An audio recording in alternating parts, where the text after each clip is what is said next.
6 družin bo z zgledom skušalo k varčevanju spodbuditi lokalno skupnost. Z obmejnim povezovanjem do kakovostnejšega življenja bolnikov celiakijo ob ptujski Miheličevi galeriji razstava fotografij o Dravi.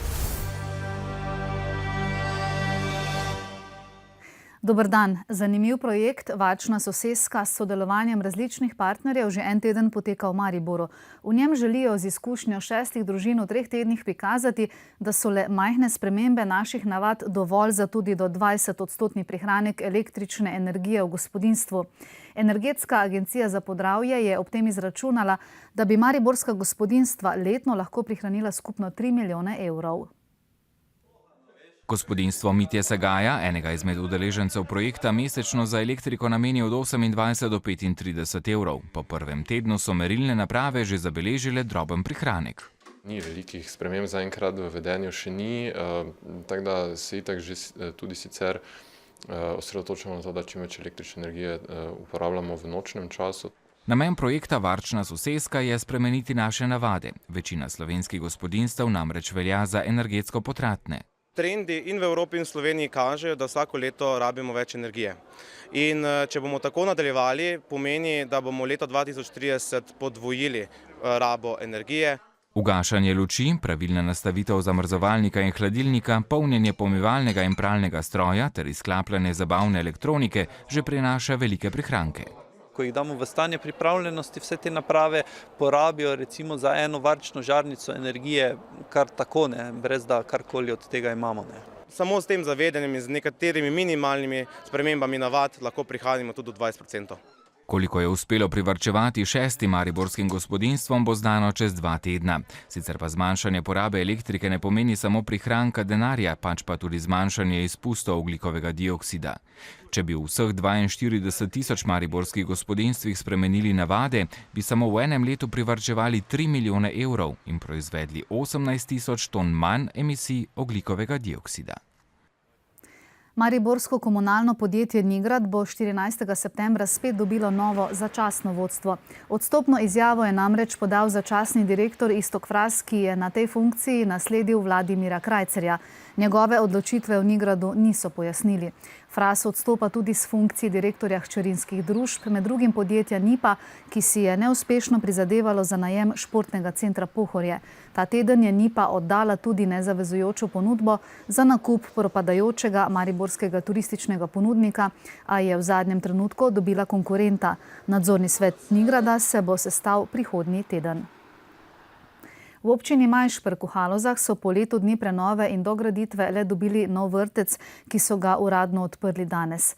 Malčki so bili doslej razseljeni na 3 lokacijah, tudi organizacija dela je bila težavna, a v novih prostorih je to že pozabljeno.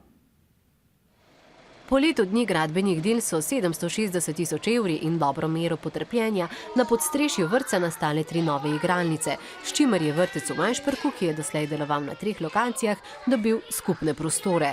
Kateri vrtec je lepši, tiste lanske ali ta? Ta. Boljša je. Lažja je, pa lepša tudi je. Katero je tvoj najljubši kotiček? Tisti tam. Kaj se tam skriva? Dojenček pa vse. Ker je bolj prostorno pa lepše, so bolj svetlo vse. Na podstrešju smo. Tukaj so samo veliki, a ne? Ja, jaz sem tudi veliki, da sem že 5 stal. Zelo smo veseli, da smo se zbrali vsi na enem mestu, ker to je popolnoma drugačno delo, več lahko nudimo otrokom. V 6 oddelkih na dobrih 600 kvadratnih metrih je dovolj prostora za 109 otrok. S selitvijo vrtca iz osnovne šole se bo tudi tam zmanjšala prostorska stiska, saj se število otrok v občini povečuje. Pri nas v šole smo pa pridobili tudi prostore nazaj, ker trenutno je malo stiska, ker imamo malo večje razrede številčnejše in nam kar prav pridejo zdaj tile prostore, ki smo jih takrat pač imeli za namene vrtca. Danes ima občina Majšperk celoten vrtec na eni lokaciji, kar v preteklosti ni bilo. Zraven tega bomo danes predali namenu še lekarno in pa park. Za vsemi naštetimi pridobitvami postaja občina Majšperk ena najbolj urejenih v tem delu Slovenije. Danes se je končal 3-letni mednarodni evropski projekt o celiakiji 5 partnerjev iz Slovenije in Madžarske. Med pomembnejše rezultate udeleženci ob ozaveščanju in izobraževanju javnosti štejejo predvsem zgodnje odkrivanje in povečevanje števila diagnosticiranih bolnikov. Testiranja s hitrimi testi so namreč pokazala, da se med nami še je veliko neodkritih bolnikov, ki pa zaradi neprepoznavanja njihove bolezni zelo trpijo. Glede na podatek, da je odkrit le vsak 10. bolnik in da trajajo težave do postavitve diagnoze več kot 10 let, je zgodnje odkrivanje bolezni, ki se pogosto kaže tudi z neznačilnimi znaki in lahko pripelje do hudih zapletov, izjemnega pomena. Mi bi si seveda želeli, da bi nekoč obstajal način tako zgodnega zdravljenja, da bi to preprečili razvoj bolezni. Ampak ker temu ni tako, smo kot bolnišnica vendarle zadovoljni, da smo uspeli skozi projekt odkriti več bolnikov. V okviru projekta so namreč testirali 2000 srednješolcev in otrok v vrtcih v Sloveniji in na Madžarskem, ter tako na novo odkrili več kot 30 bolnikov. Ezt alapul véve mi arra számítottunk, hogy az 1000 szűrt gyermekből, itt hangsúlyozni kell, hogy semmiféle tünetet nem produkáltak, körülbelül 10 olyan lesz, aki a szűrés során pozitívnak bizonyul. A so jih na svoje presenečenje odkrili 2-krat več. Zdaj si bodo prizadevali, da testiranje s hitrimi presejalnimi testi za celiakijo postane vsakodnevna praksa, tudi pri splošnih zdravnikih. Resnično gre za odvzem kapljice krvi in z precej veliko zanesljivostjo potem ugotoviš, ali obstaja prisotnost teh protiteles, ki jih pri celiakiji dokazujemo kasneje z bolj specialnimi testi.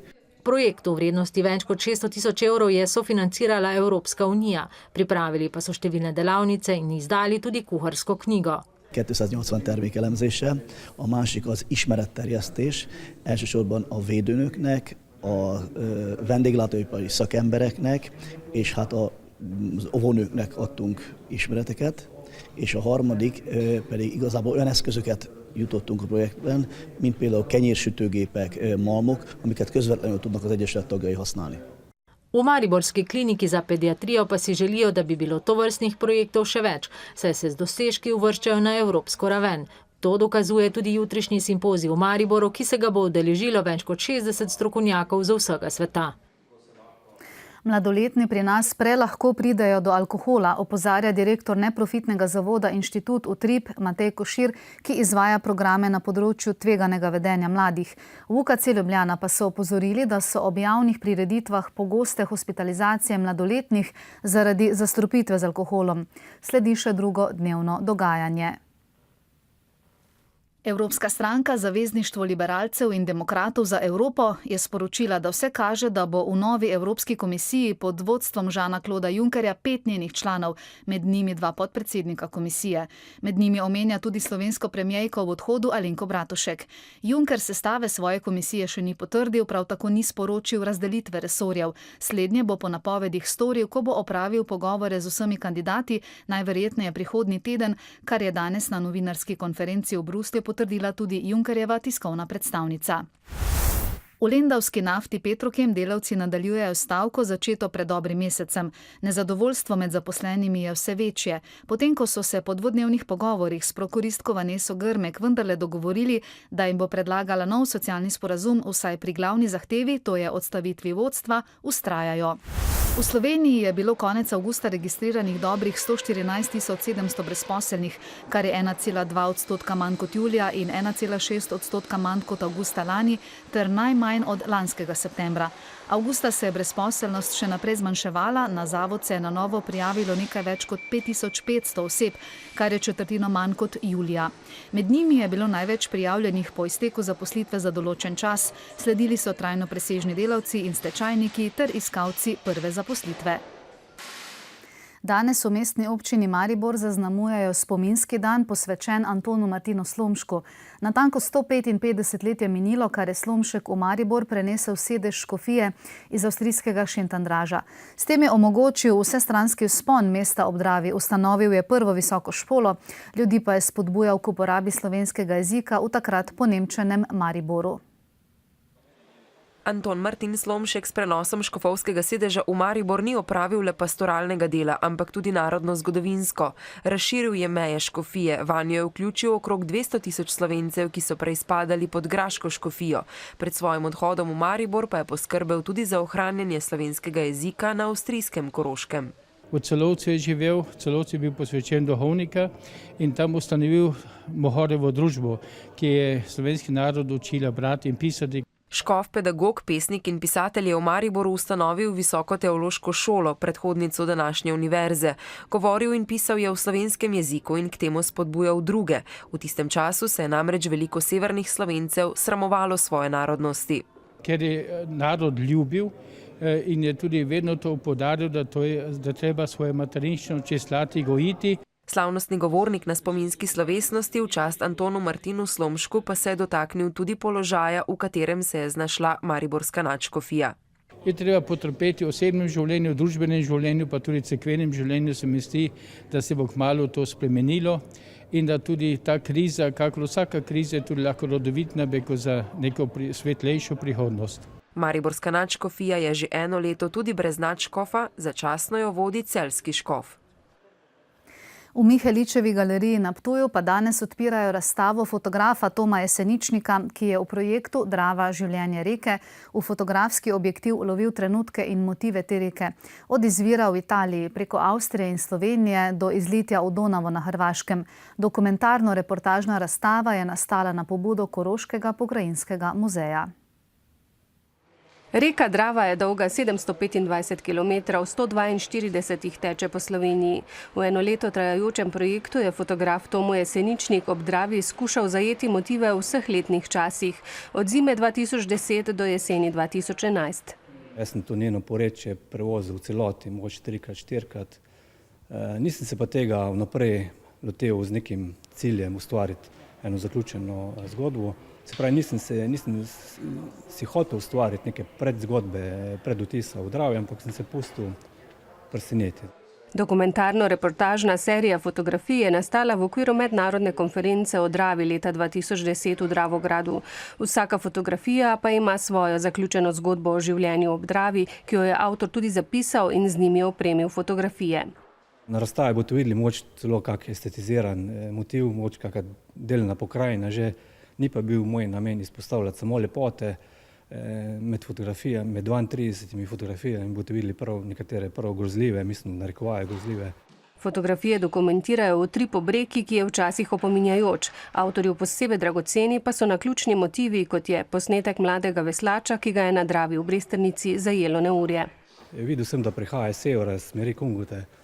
Nad nas je hudo neurje in te mlade veslače je tisto neurje stočil, ki je bila res siluita. Jaz se take toče še dolgo potem nisem doživel, oziroma vprašanje, če sem zdaj doživel, jih je dobesedno veter razmetel po celi Dravi. Teda so jih morali na koncu pač na srečo z motornimi čovni poloviti pa jih pripeljati nazaj v varen pristan. V ožjem izboru med 300 in 500 fotografijami je avtor izbral 32 najbolj reprezentativnih, ki v zaokroženi razstavi potujejo po različnih galerijah. V Miheličevi na Ptuju bodo na ogled do 19. oktobra. Na Prvi gimnaziji Maribor pa je na ogled razstava zdaj že nekdanjega dijaka Jana Krmelja. Vsestransko nadarjeni mladenič si je za zaključek svojih gimnazijskih dni omislil postavitev razstave svojih umetniških del, potem ko je lani na šolskem Prešernovem natečaju prejel tudi prvo nagrado za slikarstvo. 5 mesecev je Jan Krmelj s čopičem in barvo puščal sledi svoje roke na površini, kot pravi sam, brez vizije, kakšen naj bo končni izdelek. Nastalo je 22 slik velikega formata, ki jih je poimenoval Relikvije, prostori, konji.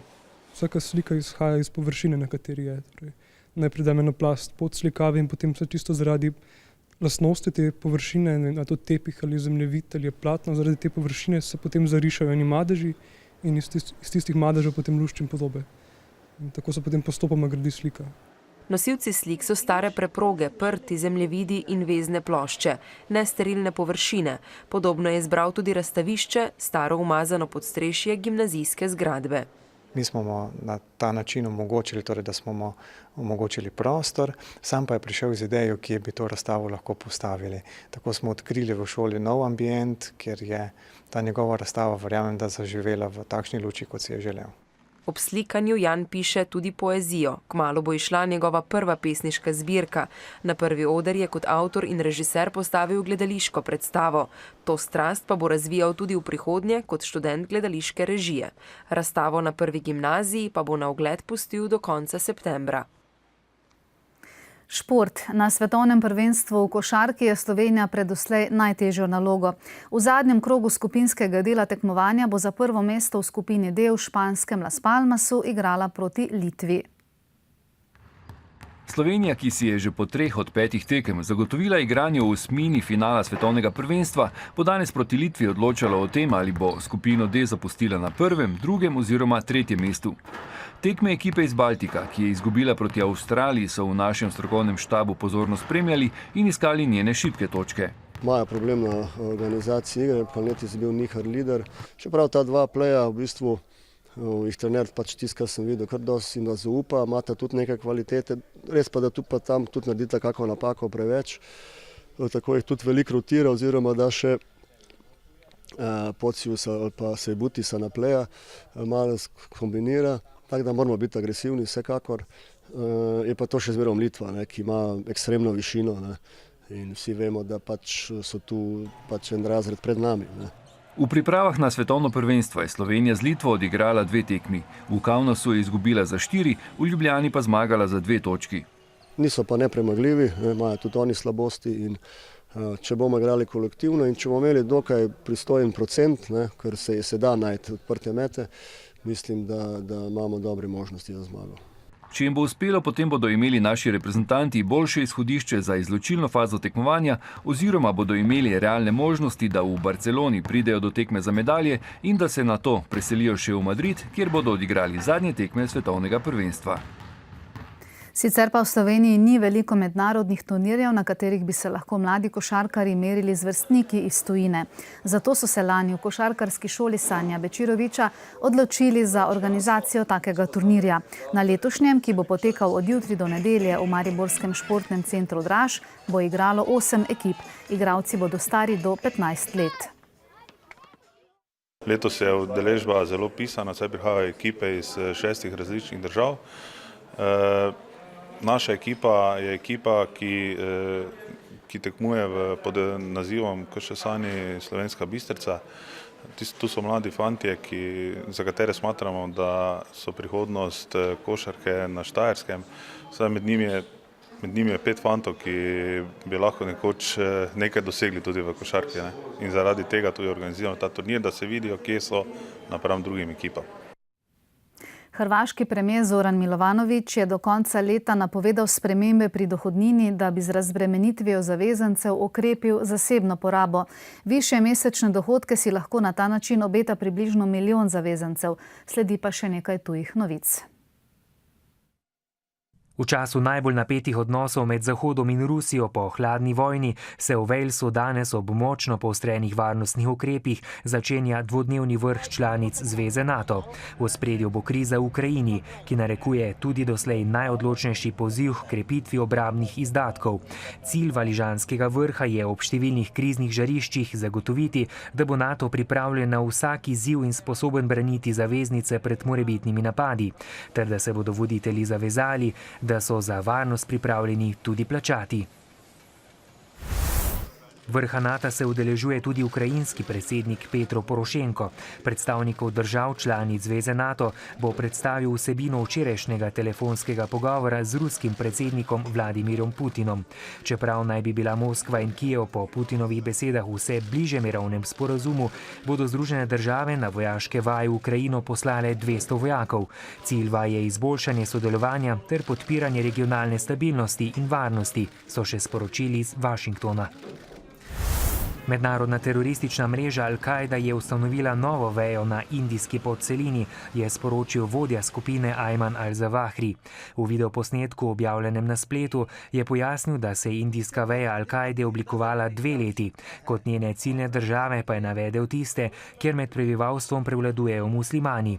Nova skupina naj bi po besedah Zawahrija zrušila meje med muslimani v regiji.